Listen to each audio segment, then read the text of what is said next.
ನಮಸ್ಕಾರ ವೀಕ್ಷಕರೇ, ನೀವು ನೋಡ್ತಾ ಇದ್ದೀರಾ ಶ್ರೀ 24 ನ್ಯೂಸ್. ಭಾರತದಲ್ಲಿ 207 ವರ್ಷಗಳ ಹಿಂದೆ ನಡೆದ ಭೀಮಾ ಕೊರೆಂಗಾವ ಹೋರಾಟ ಇತಿಹಾಸವನ್ನ ಸೃಷ್ಟಿಸಿದೆ ಎಂದು ದಲಿತ ಸಂಘರ್ಷ ಸಮಿತಿ ಜಿಲ್ಲಾ ಸಂಚಾಲಕ ಧನ್ರಾಜ್ ಮುಸ್ತಾಫೂರ್ ಹೇಳಿದರು.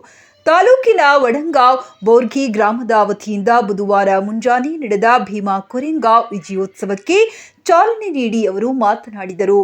ಅಸ್ಪೃಶ್ಯತೆ ವಿರುದ್ಧ ಸಿಡಿದೆದ್ದ 500 ದಲಿತ ಹೋರಾಟಗಾರರು ಆಹಾರ, ನೀರು, ವಿಶ್ರಾಂತಿ ಇಲ್ಲದೆ ಸುಮಾರು 28,000 ಪೇಶ್ವೆಗಳ ಸೈನ್ಯದ ವಿರುದ್ಧ ನಿರಂತರ ಹೋರಾಡಿ ಗೆದ್ದ ಭೀಮಾ ಕೊರೆಂಗಾವ್ ವಿಜಯೋತ್ಸವ ಐತಿಹಾಸಿಕವಾಗಿದೆ.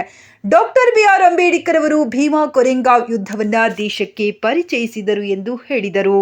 ಇದೇ ವೇಳೆ ವಡಂಗಾವ್ ಗ್ರಾಮ ಪಂಚಾಯತ್ ಅಧ್ಯಕ್ಷರ ರಾಜಕುಮಾರ್, ಪ್ರಕಾರ ಮೇತ್ರಿ, ಮಲ್ಲಿಕಾರ್ಜುನ್ ಜೋನಿಕೇರಿ, ತುಕಾರಾಂ ಹಸನ್ಮುಖಿ, ಜಯಪ್ರಕಾಶ್ ಅಷ್ಟೋರಿ, ಘಾಲೆಪ್ಪ ಸೆಂಬಳ್ಳಿ, ಜಂಬಗಿ ಗ್ರಾಮ ಪಂಚಾಯತ್ ಪಿಡಿಒ ಶರಣಪ್ಪ ಗಾದಿಗೆ, ಡಾಕ್ಟರ್ ಸಿದ್ದಾರೆಡ್ಡಿ, ಗಣಪತಿ ಬೋರ್ಗಿ, ಕಲ್ಲಪ್ಪ ಬೋರ್ಗಿ ಸೇರಿದಂತೆ ಗ್ರಾಮಸ್ಥರು ಉಪಸ್ಥಿತರಿದ್ದರು.